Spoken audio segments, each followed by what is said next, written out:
Hey everybody, how's it going? This is Downing, and I just wanted to show you today my second rendition of the SNES-001 Advance.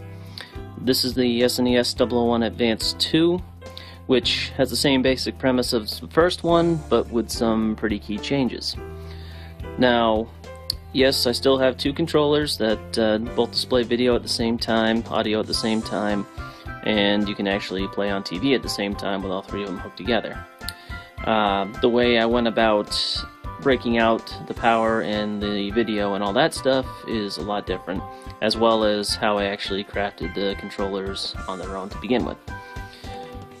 Now, shortly after I finished off the original SNES-001 Advance, I acquired a small CNC machine, just a desktop router, but that has allowed me to not only just make a lot better and sharper looking casings, but really just allowed me to use CAD to my advantage for the first time since I started doing this. Now, the CNC machine was great because I was able to cut wooden molds with it, and that pretty much just made everything very, very accurate and very clean. And then after I got it molded and vacuum formed, I was able to make the face cuts and the engraving layer, or the engravings, on the top of it as well, and was a repeatable option, obviously, because I have two controllers, and really once you got the design work down, everything just kind of flowed after that. On top of that, I was also able to make my own circuit boards to the extent where I have each one of these buttons and the D-pad and everything on a contact pad on a copper board that I engraved. So I was able to make my own circuit board design that could really retain the original feel without really having to use any of the original hardware, so to speak. There is a SNES controller hard mounted into there because that's what obviously controls the system, and instead of actually using two wires like I did before for the audio, video, and ground, I simply combined them into a USB plug. So this allowed me to put all 5 of those connections that I needed into one connection and really just kind of clean things up a bit, and you can really use any USB cable there is on the market today, and it should do the job just fine. So like I said, both of these controllers came out very nice, pretty clean, and this one was just the first one that I did, all white theme. All the edges came out nice, LEDs, the R and L buttons, which I put LEDs in actually, so that was kind of cool, and you'll see that when I get it plugged in. Now, the big difference between this and the original is the fact that you do not need to have a specially modded SNES to make this work.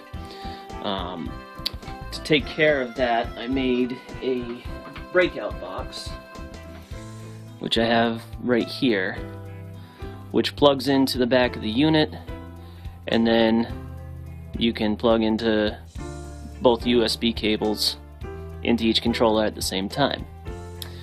This isn't perfected yet. There are still a couple of issues that I'm having because of, I'm going to assume it's some grounding issues, that when you have more than one cable connected, sometimes if you're trying to control the volume on one of the controllers, you control it on the other one. And I'm pretty sure I know what the issue is with that and can be fixed, but it's just something that you turn the audio on and off again on the controllers and it fixes it. But we'll just get right into this here and show you a little bit of it in action. These USB cables I made up on my own out of old PlayStation controllers because they're shielded and wrapped all the way up. And you just put it in, turn on your system, and I've got the main TV on too, so that's why you're hearing something right now. And then turn on the power switch.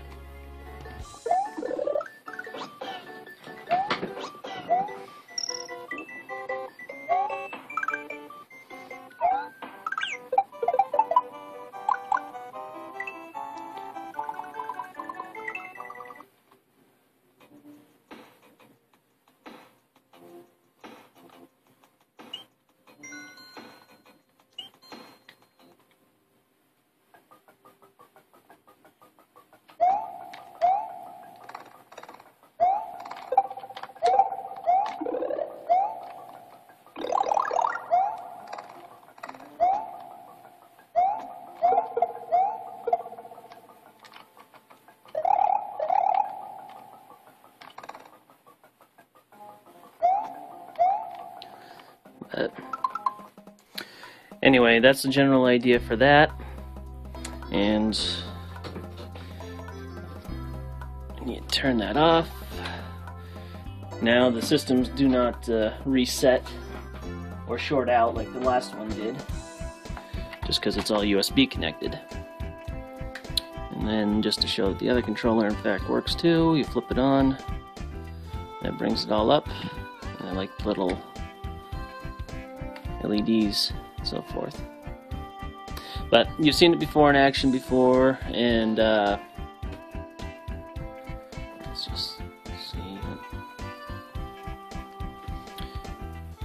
I don't have this one plugged in, so it's not going to control it, but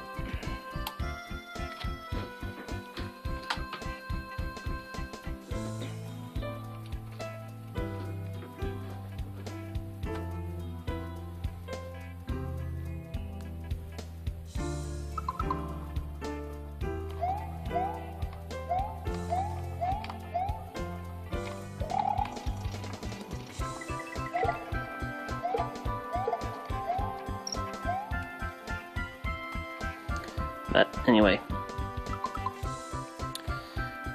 that's that. So once again, I thank you for taking the time out to watch, and they'll have a nice completed build log over on the Made by Bacteria forums. And really just other than those couple little issues that I still have to work out, I'm pretty happy with this. And again, you do not need to have a modded Super Nintendo to make this work, which is another really cool feature. But in any case, check those out on the forums, and this will be for sale as well, probably around $350 or so. And if you got any interest in it, just send me an email and we'll just kind of negotiate some terms from there. But anyway, thanks for watching, and I will talk with you all soon. Thanks.